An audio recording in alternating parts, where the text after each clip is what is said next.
Hi, everybody, and welcome back to Cast Track. Thank you for liking, subscribing, and sharing this with your friends. Today's episode is with Adam O'Brien. Adam was born in Edmonton, Alberta. I love that city. He's been married to his amazing wife for 7 years, and they have 3 kids, all 4 years old and younger. Very busy house. Besides his loved ones, Adam is most passionate about financial sovereignty. It's very exciting. Friends, you'll find his full bio attached. Adam, thank you so much for joining us today. Hey, thanks for having me. It's great to be here. Oh, I'm very much looking forward to this discussion and hearing what you have to say. Are you ready for the questions? I'm ready to rock and roll. Excellent. I have a feeling you're always ready to rock and roll. I have yet to find a question I didn't like, that's for sure. Yeah, I love it. Okay, so why do you do what you do?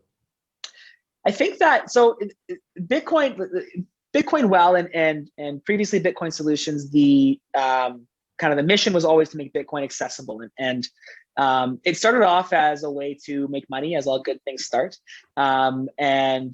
Certainly, 8 years ago, Bitcoin was this unknown. There were very few people involved, and I saw a market that I could capitalize on.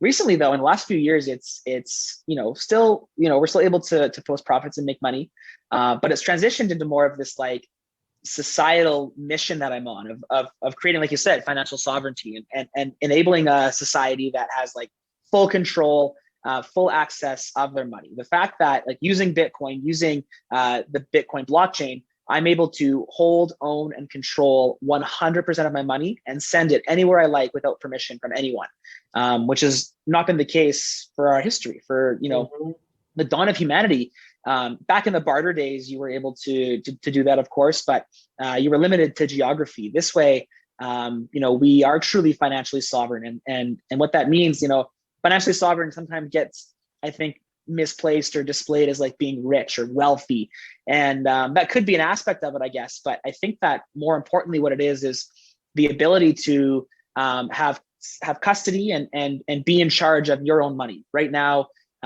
we've all got investments that probably saw a bit of a dip and then a steep rise throughout this pandemic.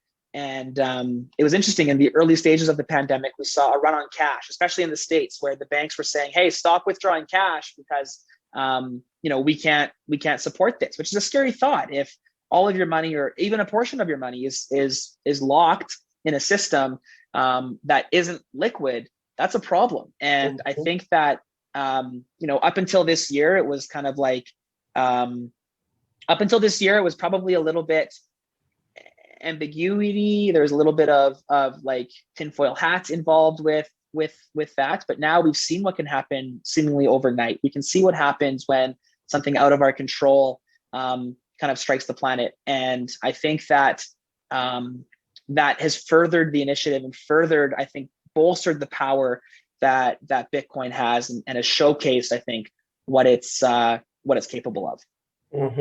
Agreed. Wow, very interesting.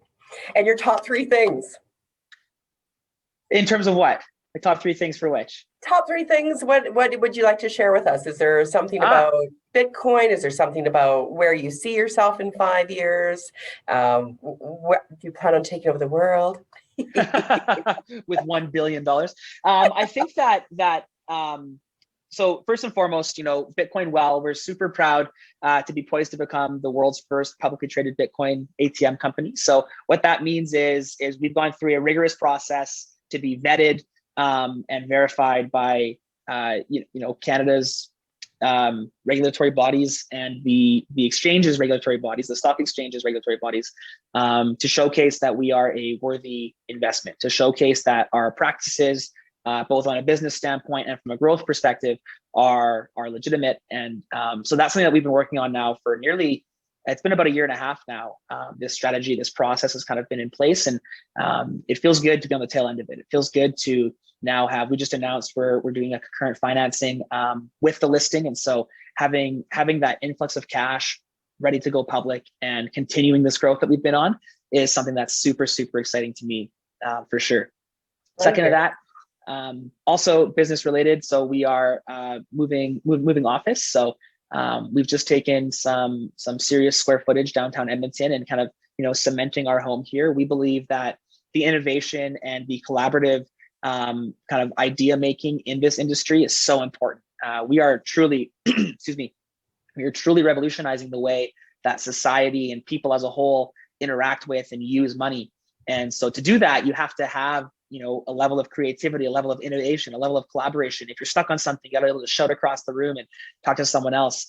I have yet to see collaboration happen as easy or as continuous as it happens like on Zoom versus in person. So we're super excited to be growing and taking some big space I'm excited. downtown.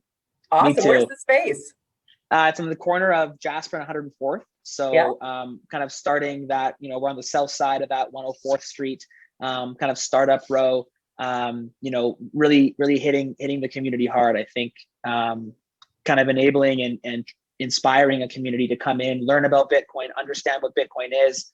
We're going to be hosting a ton of community events once we're able to, and really putting a lot of emphasis on Edmonton and on the local talent pool, which I think is super exciting. I am super excited for you. And it's truly, you and your colleagues and friends in the Edmonton area have really built an ecosystem of collaboration and tech and AI and blockchain. And I'm very proud of all of you. Yeah, no, it's been really awesome to see. I mean, it takes 10 years to do anything overnight, I think, but seemingly overnight, Edmonton became this technology hub. And you look at Jobber, who's just down the street from us, or from our new shop downtown. They just raised like $60 million, which is super exciting. Awesome. You have Alta ML doing some pretty incredible AI stuff. There's a lot of cool things happening in Edmonton, and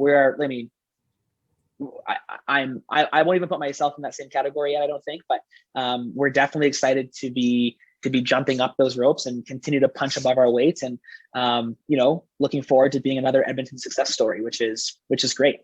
You already are, Adam, and always such a humble leader. Well done. The media training's paying. No, I'm just kidding. And then thirdly, I think my third thing is a bit more broadly, but just Bitcoin in general. I think that we really have an opportunity to use, we as a society, I'm talking about, to use Bitcoin and to understand, what Bitcoin is. Right now, we have money that exists in our pockets and in our bank accounts that does a horrible job of being money.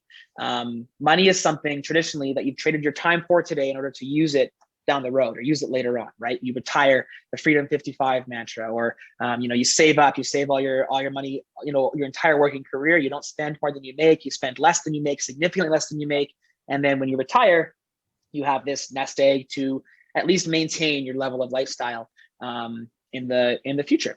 And that's very difficult when the money that you have is being inflated, or is debasing, or is becoming worth less and less as we kind of move through time.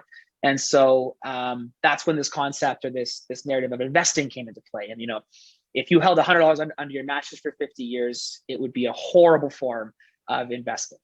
And so investing came into play, of giving your money to a professional to then gamble with your money, and take your money and put it elsewhere in order for it to continue growing and hopefully outpacing inflation, hopefully being the operative word, and inflation being the other one. Of course, having any asset that consistently kind of gets less and less valuable over time is not a good thing to hold on to. And what that does is it incentivizes spending. If you know that your $100 will be worth more today than it will be worth tomorrow, you spend it immediately, to get the most value out of that money. And that's created what we're seeing today, where debt is through the roof. We live in a very capitalistic focused society, consumeristic focused society, that I don't think is a healthy way to be living or using our resources.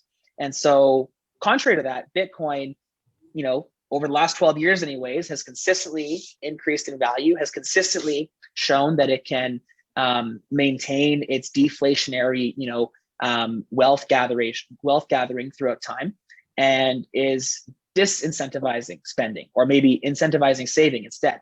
I think that if you hold $100 in Bitcoin through time, certainly for the last decade, you will see significantly more money that you traded your time for in the past.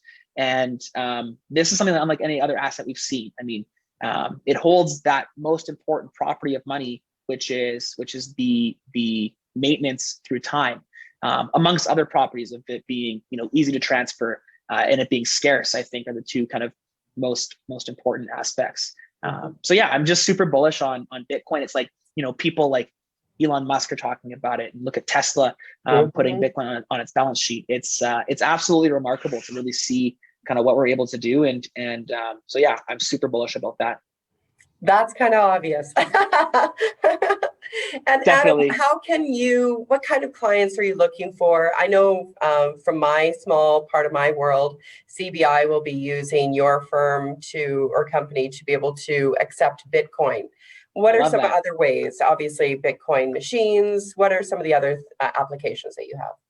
Yeah, I think that using a Bitcoin ATM is the fastest and safest way to buy Bitcoin.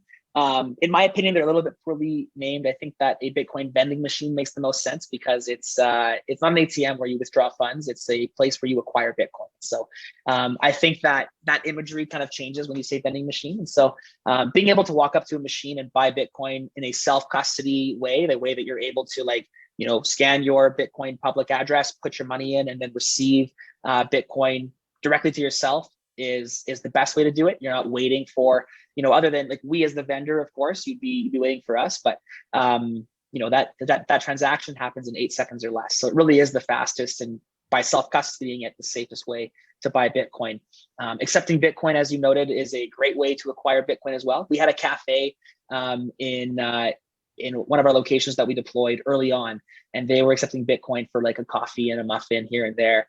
And I think they accumulated a significant amount of Bitcoin in the early days when Bitcoin was $200 or $300. Someone paying for their $20 muffin and coffee is 0.1 Bitcoin all of a sudden, which is $6,000 today in Canadian value. So that's a really cool way, I think, for businesses to kind of get in the game. And then certainly the next concept or the next aspect of our business is to make Bitcoin usable. So we've deployed a bill payment service on the website, for example, where you can pay for things on a Visa all month long, and then go onto the website, enter in your information, and send Bitcoin, and that Visa bill gets paid. So you are, EPCOR, you're able to live on Bitcoin essentially through these bill payment services that we're offering. And I think that the end goal, the future goal, is for us to create the technology that enables our society to have the same features and luxuries of a digital bank, of an online bank, without the custody aspect. So we should be able to use Bitcoin's back layer to bolster what the digital banking system is kind of offering us today. I mean, let's be honest, the banking system does a phenomenal job. It's very, very convenient. Open your phone, you just tap, and money, $100 is sent here, $100 is sent there. The problem with that, though, is that it's geographically locked, and it's on the bank's time. Whereas if we could, take that out of the bank's time and put that into the network, put that into the protocol that is Bitcoin, we are furthering the initiative of being self-sovereign and furthering the ability to send and receive money without that third party, without that kind of centralized service. I love it. I've got 2 more questions. Sure, hit me. How much was Bitcoin when you bought your first Bitcoin? Great question. Bitcoin was $100, and I remember that so vividly because it was the highest it had ever been. And I was like, man, I'm crazy for buying this, digital token for $100. What am I doing? This is an all-time high. This is, you can imagine what I was just 20 or just about to turn 20 at the time. And my parents were like, this is stupid. I can't believe that you're buying something that is just, increased in value so steeply. And it's funny because those same sentiments are being said today. And I've heard those sentiments at $100, at $1,000, at $10,000, at $50,000. And here we are at 61,000 Canadian dollars, nearing the 50,000 US dollar mark, which is a really big psychological barrier. I think that where that stems from, and this is a big back to my societal woes, I suppose, where that stems from is that unit bias. We have a very large problem paying too much for a small amount of things. But we would all rather have one diamond than 1,000 grains of sand. assuming you don't have a pressure cooker that can cook the sand into pearls, I guess. But that involves work, and we'll leave that analogy there. But I think that buying Bitcoin again is less about buying it and then selling it at a target. I don't have a target. There's no exit in mind for me. Bitcoin is a way for me to trade my time today in order to have wealth tomorrow, or in 10 years, or in 50 years. And I think that as that mind, I mean, it took me a half a decade to get to this mindset. It took me a while of understanding, what Bitcoin is and what it could be. It took me being in the industry day in and day out, sleepless nights, understanding what Bitcoin is and how it works and why it's beneficial to the entire world, not just to, my investment portfolio. And my mindset shifted away from that investment and towards that kind of savings. I see Bitcoin as a savings, not as an investment, which is I think a key distinction in the pursuit of financial sovereignty. That's a very key distinction, I think. Mm-hmm. Agreed. Adam, you're amazing. Keep up the great work. How big's your team now? So between Bitcoin Well and the subsidiaries, we have over 40 people working in Edmonton, which is obviously super exciting. Yeah. We've been very, very happy to maintain the talent pool. I'm looking outside at the cold weather. And so, we've been, I think that our biggest struggle has been the industry that we're in is not always looked at positively. And I think that we've done a great job, and the world has come a long way in realizing the legitimacy of our business. Going public certainly helps with that for us. But we are so proud to be locally kind of operated and working with local talent here. And I think that this new space downtown and continuing the local venture is super important. And I'm really, really excited, super bullish on Edmonton as a whole to create some really amazing products. I love it. Well, I'm glad that Edmonton happens to be in Alberta because, as you know, I'm an Alberta fan. Yes, absolutely. However, I think that we will have some miscommunication over which hockey team in Alberta is better. So we can't go there. Okay, we'll keep it civil for now. We'll keep it civil for now. You were my friend until now.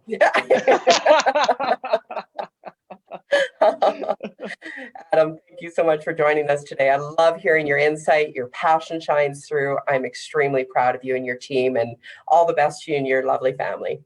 Thanks so much, Catherine. Appreciate it. Thanks, Adam. Everyone, Adam O'Brien. Well, the Bitcoin King, as far as I'm concerned. Check out what they're doing. And oh my gosh, going public, what a great opportunity for all of us. Thank you for joining us on Cast Track, and we'll see you next time.